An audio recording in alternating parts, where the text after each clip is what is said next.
जिंदगी भर याद ना किया उसे हमने सदा, जिंदगी भर याद ना किया उसे हमने सदा, मौत की मंजिल नजदीक आई तो खुदा याद आ गया। नमस्कार दोस्तों, मैं आकाश आहूजा अपने इस शो में आपका बहुत बहुत स्वागत करता हूं। सदा नेवतनी साहब के इस शेर से आप अंदाजा लगा चुके होंगे कि जब मौत की मंजिल नजदीक आती है तो लोगों को खुदा याद आ जाता है। ऐसा ही एक केस बीते दिनों गुजरात में हुआ, वडोदरा में, जहां एक 20 साल के लड़के ने एक सेडान कार से, ऑटोमेटिक सेडान कार से लगभग 8 लोगों को रौंद दिया। वह 20 साल का लड़का, जिसका नाम रक्षित चौरसिया है, मूल रूप से बनारस उत्तर प्रदेश का, एक्सीडेंट किया तो 7 लोग घायल हुए और एक 37 साल की महिला हिमाली पटेल, जो होली के रंग खरीदने जा रही थी, क्योंकि 13 मार्च की यह घटना है, 14 मार्च होली से एक दिन पहले की, वो उसकी चपेट में आई कार की और उनकी मृत्यु हो गई। दोस्तों, मैं आपको एक वीडियो दिखाना चाहता हूं जो घटना के तुरंत बाद का है, एक्सीडेंट के तुरंत बाद का है। और देखिए, गाड़ी चलाने वाला रक्षित एक इनएब्रिएटेड स्टेट में, इंटॉक्सिकेटेड स्टेट में लग रहा है कि उसने कोई नशा कर रखा है। पहले आप वीडियो देखिए, फिर इस पर विस्तार से चर्चा करेंगे कि मेरे लाइव करने का कारण क्या है।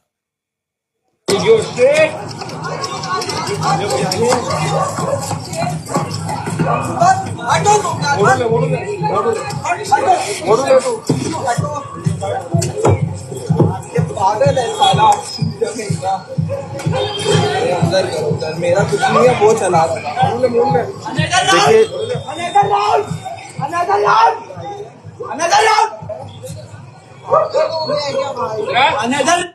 ये है वो लड़का रक्षित चौरसिया जिसने एक्सीडेंट किया है। और बताया जा रहा है पुलिस जांच में कि जो लड़का पहले निकला था, प्रियांशु चौहान, गाड़ी उसकी थी और ये लड़का बाहर निकलता, आप सुन सकते हैं, अंग्रेजी बोल रहा है, कह रहा है अनदर राउंड, मतलब एक राउंड और आगे सुनिए। अब क्या हुआ? अनदर निकिता मेरी एक्सीडेंट होने के बाद जब स्थानीय लोग इसकी तरफ अप्रोच किए, गाड़ी की तरफ आ चुका है, विंडशील्ड की तरफ, यानी जो सामने की जो शीशा होता है, और उसके अलावा एयर बैग्स भी गाड़ी के खुले हुए हैं, दोनों सही हालत में। एयर बैग्स खुलने की वजह से दोनों का बचाव हो गया। आप समझ सकते हैं गाड़ी की स्पीड कितनी रही होगी। और अब ये किसी लड़की का रैंडमली नाम ले रहा है। जब भीड़ इकट्ठी हुई इसको पकड़ने के लिए, या यूं कहिए इस पर अपना गुस्सा जाहिर करने के लिए, अब आगे देखिए।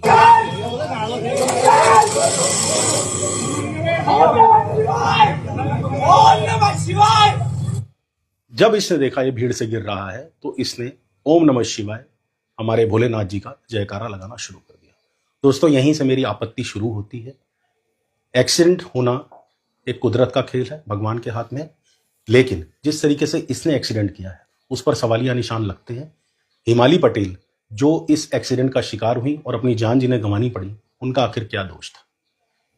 ये लड़के की स्थिति के बारे में भी सिलसिलेवार बात करेंगे, लेकिन आप ये देखिए कि किस तरीके से एक्सीडेंट करने के बाद पहले ये कहता है अनदर राउंड, फिर एक रैंडमली किसी लड़की का नाम लेता है और उसके बाद ओम नमः शिवाय के नारे लगाने लगता है।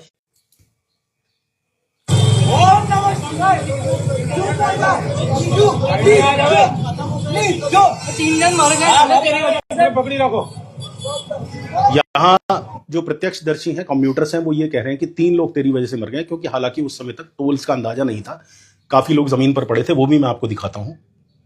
और इसने ये साथ में, ये देखिए कार की कंडीशन, और इससे साथ में एक्टिंग करनी शुरू कर दी कि is not in his beds, वो अपने होशोहवास में नहीं। ये गाड़ी कंडीशन देखिए, उस समय 3 लोग घायल पड़े हैं, इसमें से एक महिला की मृत्यु हो चुकी है, जो बाद में हुआ। ये क्योंकि त्वरित वीडियो था तो इसमें अभी लोगों ने ये समझा कि 3 लोग मर चुके हैं। ये देखिए,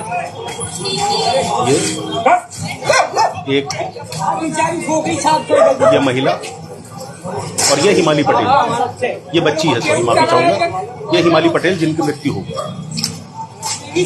दोस्तों, इस घटना से सवालिया निशान बहुत खड़े होते हैं।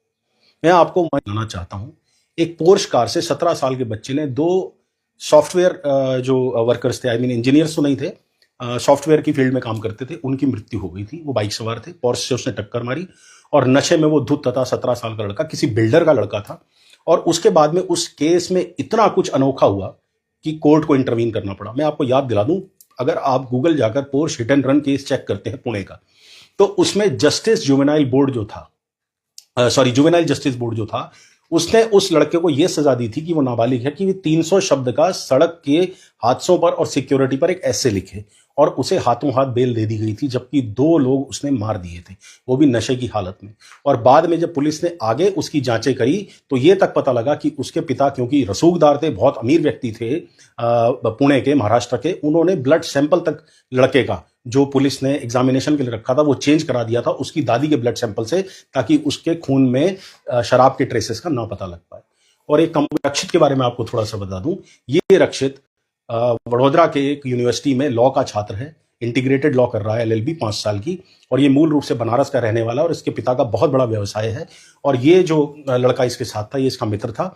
ये दोनों, ऐसा कहा जा रहा है पुलिस रिपोर्ट में, कि होली के जो दहन का कार्यक्रम था उसमें से आ रहे थे और नशा करके पहुंचे थे।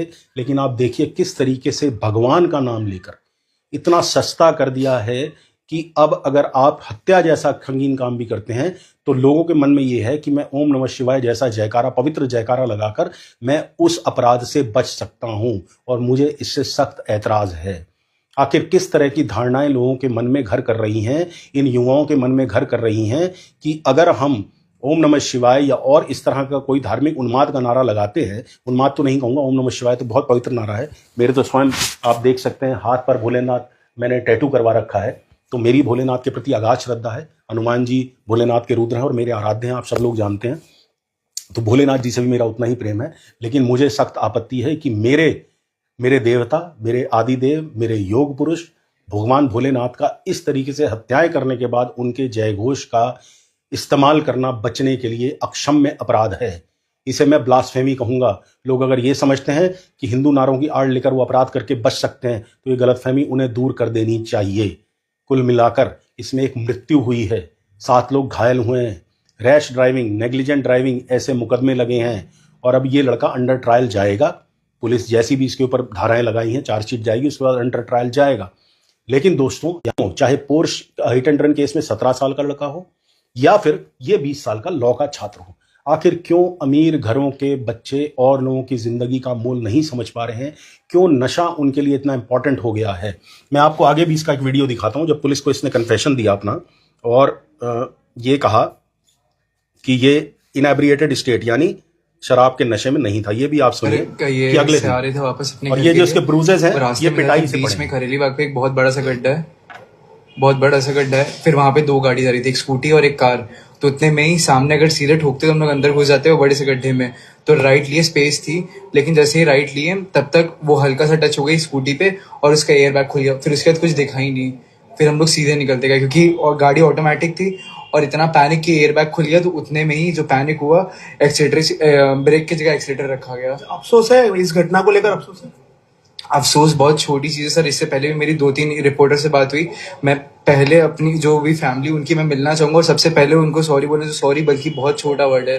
रिग्रेट कर रहे हो आप? सर रिग्रेट बिल्कुल कर रहा हूँ सर। बहुत रिग्रेट करना ही नहीं सर। मैंने किसी की लाइफ खराब कर दी है। मैंने उनकी लाइफ बाहर निकल के कुछ चिल्ला रहे थे, क्यों चिल्ला रहे थे सर? जो कल था सर, क्योंकि वहां पे लोग थे, मैं अपने आप को बचाने के लिए चिल्लाया था। लड़की का भी नाम ले रहे थे। यही मैं सुनवाना चाहता था आपको कि ये जो इसने ओम नमः शिवाय का नारा लगाया, ये खुद स्वीकार रहा है। जब ये नशे से बाहर आ गया तब ये सोबर हालत में बात कर रहा है और कह रहा है कि मैंने नशा नहीं कर रखा था। आप देखिए इसकी बातों में कितना अंतर है। और मैंने नारा इसलिए लगाया कि मैं अपनी जान बचाना चाहता था।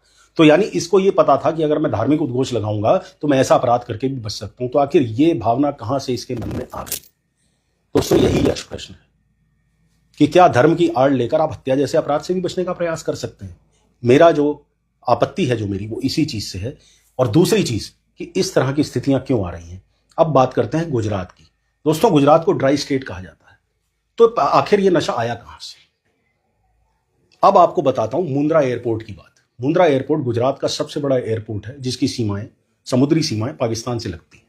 और आपको याद होगा कि 2008 में जो 26 नवंबर ताज होटल पे, बॉम्बे पे हमला हुआ था मुंबई में, जिसमें आतंकवादी 10 आए थे पाकिस्तान से बॉर्डर पार करके, वो इसी कोस्ट से आए थे, गुजरात कोस्ट से। शायद आप लोगों को याद होगा, गुजरात कोस्ट से होते हुए मुंबई उतरे थे वो, क्योंकि रास्ता वही है।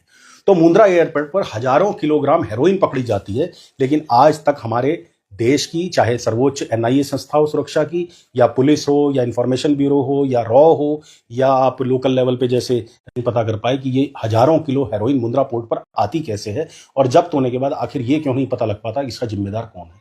तो सूखा नशा गुजरात में चरम पर है। ये ड्राई नशा ही कर रखा था। और मैं आपको बताऊं, लेटेस्ट रिपोर्ट ये बता रही है कि इस लड़के ने ये कन्फेस किया है कि मैं भांग के नशे में था। लेकिन दोस्तों, कल मेरी मुलाकात एक मित्र से हुई जो गुजरात रहे हैं। उन्होंने एक बहुत चौंकाने वाली बात मुझे बताई, जो मैं संकोच नहीं करूंगा कहने में कि मुझे नहीं पता था। हम गुजरात को ड्राई स्टेट समझते हैं, हम समझते हैं गुजरात शराबबंदी का राज्य है, लेकिन ऐसा नहीं है। उन्होंने जब मुझे बताया तो मैंने कुछ चीजें प्रयास करी ढूंढने की। तो दोस्तों, आप भी चौंक जाएंगे ये देखकर कि गुजरात में क्या है। ये गवर्नमेंट पोर्टल से उठाया गया जवाब है, मैं आपको दिखाता हूं, अंग्रेजी में है।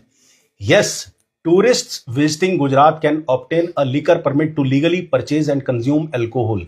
यानी जो यात्री गुजरात में आते हैं वो शराब पीने के लिए एक लाइसेंस परमिट यानी ले सकते हैं, वैध रूप से शराब खरीदने के लिए और शराब पीने के लिए, वैध रूप से।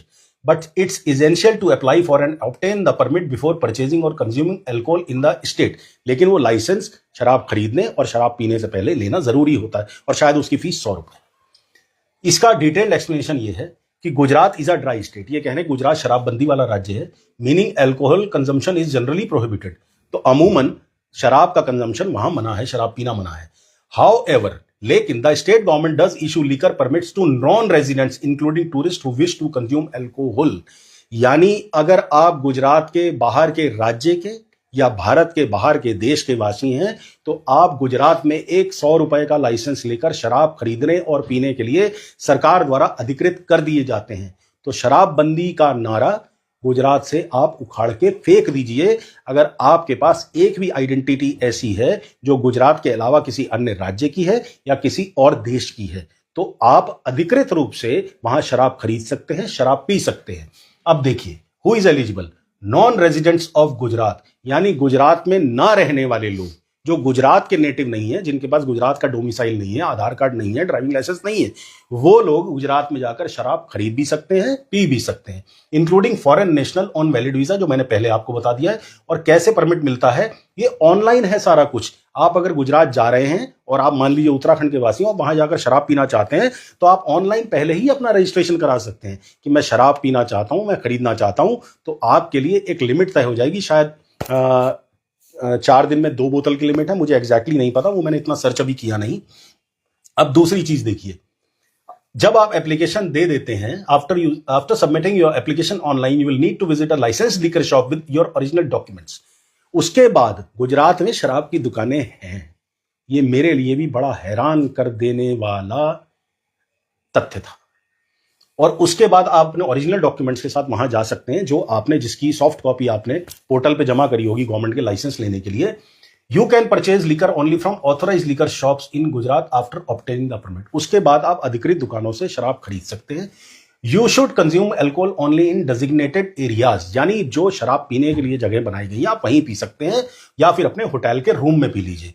लेकिन पब्लिक कंजम्पशन इज प्रोहिबिटेड, यानी सामाजिक रूप से आप नहीं पी सकते। वो तो कहीं भी अलाउड नहीं होता, कोई भी स्टेट हो। जैसे मैंने अभी कुछ दिन पहले एक मेट्रोपोलिस और ओमेक्स रोड का भी किया था, जहां पर मैंने बताया था कि पब्लिकली लोग अल्कोहल कंज्यूम कर रहे हैं, जो गलत है। जो गुजरात में शराबबंदी है, ये भ्रांति अपने दिमाग से निकाल दीजिए।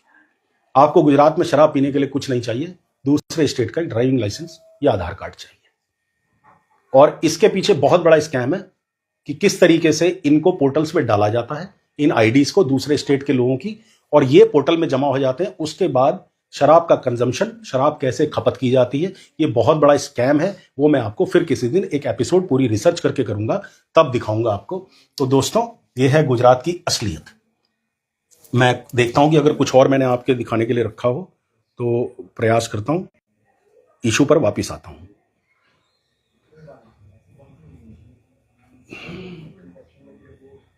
एक मैंने और फेसबुक पोस्ट भी लिखी थी, तो उसका मैं आपको, मुझे याद आ गया कुछ हल्का सा।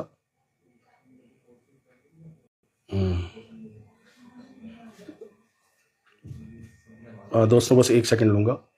ये देखिए, ये मेरी पोस्ट थी अपनी कि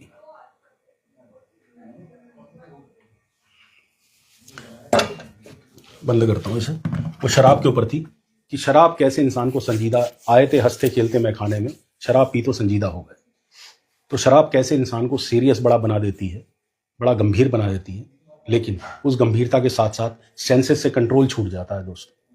ये जो सेडान कार थी, शायद फॉक्सवैगन वर्टस थी, इस वर्टस ने एक पूरे परिवार की जो बेस थी, महिला थी, जो पोर्श का हिट एंड रन पुणे का केस था, उसने 2 परिवारों को खत्म कर दिया। और ये घटना तो ऐसे स्टेट से आई है जिसे ड्राई स्टेट कहा जाता है। कहां से ड्राई स्टेट दोस्तों? और उसके बाद ओम नमः शिवाय का नारा लगाकर बचने का प्रयास करना। आखिर मानसिकता लोगों की कहां जा रही है? क्या ऐसा उसके अंदर उन्माद था कि उसे ये लगा कि मैं इतना बड़ा एक्सीडेंट करने के बाद मैं स्कूटी रौंद रहा हूं, मैं 8 लोगों को रौंद रहा हूं, उसके बाद मैं ओम नमः शिवाय का जयकारा लगाकर मैं बच जाऊंगा? ये सोच कहां से विकसित हुई? मैं इसके परिणाम पर नहीं जा रहा कि वो बचा या नहीं बचा। लोगों ने उसे पीटा, लोगों का गुस्सा स्वाभाविक था। उनके सामने 3 लोग सड़क पर पड़े थे जिन्हें वो मृत समझ रहे थे। लोगों का गुस्सा स्वाभाविक था। ये स्पॉन्टेनियस रिएक्शन आता है पब्लिक की तरफ से जब इस तरह का कोई अपराध होता है। लेकिन उस लड़के के अंदर, उस 20 साल के रक्षित चौरसिया, जो बनारस से आता है, हमारे माननीय यशस्वी प्रधानमंत्री नरेंद्र मोदी जी के लोकसभा क्षेत्र से, उसके मन में ये विचार कहां से आ गए कि मैं अगर ओम नमः शिवाय बोलता हूं तो शायद मैं बच जाऊंगा। वो बोल भी रहा है, पुलिस के सामने बयान भी दे रहा है। दोस्तों, यही यक्ष प्रश्न है, यही बात है कि सोच आखिर कहां जा रही है। मैं हमेशा कहता हूं, और पहले भी मैंने ब्लूम्स रिपोर्ट का, जब मेरे पास भोपूराम खबरी पेज हुआ करता था, मैंने ब्लूम्स रिपोर्ट का हवाला दिया था और मैंने ये कहा था कि देश की 10% आबादी धनी होती जा रही है, एक बबल बन गया है। 150 करोड़ देश की आबादी है तो 15 करोड़ अमीर हो गए हैं, 160 करोड़ हो जाएगी तो 16 करोड़ हो जाएंगे, 10%, यानी उसका साइज नहीं बढ़ रहा है, साइज वही का वही है। देश में 10% लोग इतने धनी हैं और 90% लोग अपनी बुनियादी जरूरतें पूरी नहीं कर पा रहे हैं। तो ये समझना होगा कि पैसा इतना इन लोगों के पास आ रहा है कि ये बाकी 90% लोगों को कीड़े मकोड़े समझ रहे हैं। आप एक पोर्श कार की कीमत शायद मेरे ख्याल 1 करोड़ से कम तो नहीं होगी। वो जो बिल्डर था पुणे का, जिसने अपने 17 साल के बेटे को पोर्श कार दी और उसे पता था कि उसका बेटा ने शराब पी रखी है, पीनी है पोर्श गाड़ी गिफ्ट मिलने के बाद, आखिर उसने कैसे हिम्मत आ गई कि वो इतना बड़ा रिस्क ले कि सड़क पर चलने वाले सब असुरक्षित हो जाए? और वही स्थिति इस लड़के ने करी। और देखिए उसके दोस्त ने कैसे तुरंत पल्ला झाड़ा उससे, कहा कि ये चला रहा है गाड़ी। आपने सुन ही लिया होगा जो वीडियो पहले मैंने दिखाया था, और आपने नहीं सुना हो तो आप बाद में देख सकते हैं इसे पॉडकास्ट को। तो कुल मिलाकर इस तरह की घटनाएं उद्वेलित करती हैं और सोचने पर मजबूर करती हैं कि समाज किस दिशा में जा रहा है। धर्म आस्था का प्रश्न है, धर्म भक्ति का प्रश्न है। मैं भी धार्मिक हूं, हिंदू धर्म को अपने माथे पर लिए चलता हूं, गले में लिए चलता हूं, अपने हाथ में टैटू तक बनवा रखा है। पूजा पाठ करने वाला व्यक्ति हूं, लेकिन हर धर्म का सम्मान करने वाला व्यक्ति हूं। यह नहीं समझता कि किसी खास रंग का दुपट्टा डालकर या कोई खास जयकारा लगाकर मैं अपराध करके बच सकता हूं।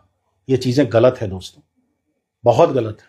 आप सोचिए, अगर यही कोई नारा दूसरा होता, यही कोई नारा किसी और धर्म से आया होता, तो शायद बवाल पूरे देश में फैल सकता था। आप समझ सकते हैं मैं क्या कहना चाह रहा हूं। तो इस सोच से बाहर आइए, प्लस बच्चों को अपने संस्कारी कीजिए, अपने बच्चों को संस्कार दीजिए। उन्हें यह बताइए कि जितनी कीमती आपकी जान है उतनी ही कीमती दूसरों की जान है। ड्रिंक एंड ड्राइव का कॉम्बिनेशन नहीं होना चाहिए। हमारे देश में प्रतिदिन हजारों लोग ड्रिंक एंड ड्राइव के केस में मरते हैं, और गुजरात जैसे ड्राई स्टेट से इस तरह की खबर आना बड़ी दुखदाई है दोस्तों, बहुत ज्यादा दुखदाई। आखिर कहां है आदर्श राज्य कहते हैं गुजरात को? गुजरात में पोर्ट्स पर हजारों किलोग्राम हेरोइन पकड़ी जा रही, किसकी है? ये तो वही वाली बात होगी, 2019 में पुलवामा का अटैक हुआ तो आज तक नहीं पता वो 400 किलो विस्फोटक कहां से आया था, 6 साल बाद भी। तो उसी तरीके से गुजरात के मुंद्रा पोर्ट में जो क्या कहते हैं उनका हार्बर है, उस मुंद्रा पोर्ट में ऐसा कौन सा व्यक्ति इन्वॉल्व है कि जहां आज तक नहीं पता लग पाता हजारों किलोग्राम, एक बार नहीं 4-5 बार हजारों किलोग्राम हेरोइन पकड़ी गई है, वो कहां से आती है? और ड्राई स्टेट की आड़ में आप जितने भी नॉन रेजिडेंट्स हैं गुजरात के, उनको आप लाइसेंस दे रहे हैं शराब कंज्यूम करने का। तो क्या नहीं पता कि आपकी आईडी जो एक बार पोर्टल पे जमा हो गई, उस आईडी का दुरुपयोग नहीं हो रहा है? ये सोचने वाले प्रश्न हैं दोस्तों। हमें कई बार चीज सच नहीं होती जो दिखाई जाती है।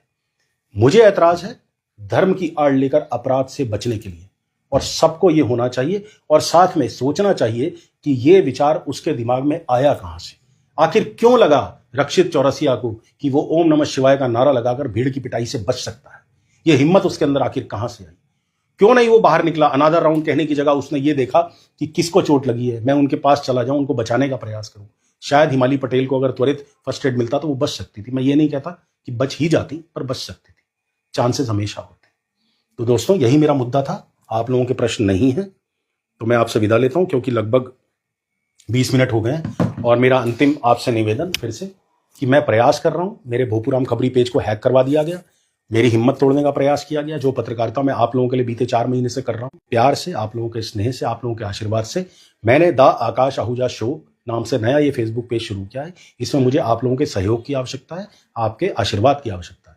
तो प्लीज मेरे पेज को लाइक व फॉलो अवश्य करें और अपने दोस्तों को भी इन्विटेशन भेजें, चाहे व्हाट्सएप मैसेज भेजें। मेरा आपसे निवेदन है, अगर मेरा काम आपको अच्छा लगता है तो। नहीं लगता तो कोई बात नहीं। मैं आपके कमेंट्स की बड़ी बेसब्री से प्रतीक्षा करता हूं, क्योंकि एक तरह से मेरी नई शुरुआत हुई है। तो आपके कमेंट्स मेरे लिए ऊर्जा का काम करते हैं, और अगर आपको कहीं मेरी अपनी कमी को दूर करने का प्रयास करूंगा। तो शीघ्र ही आपसे मिलता हूं किसी और लाइव कवरेज पर या किसी और मुद्दे पर डिस्कशन करने के लिए। तब तक के लिए आपसे विदा लेता हूं। आपसे फिर यही प्रार्थना कि मेरे पेज को लाइक और फॉलो दोनों करिए, और साथ में इसे शेयर करिए, और मेरी कमी मुझे अवश्य बताइए कमेंट्स करके। भारत माता की जय।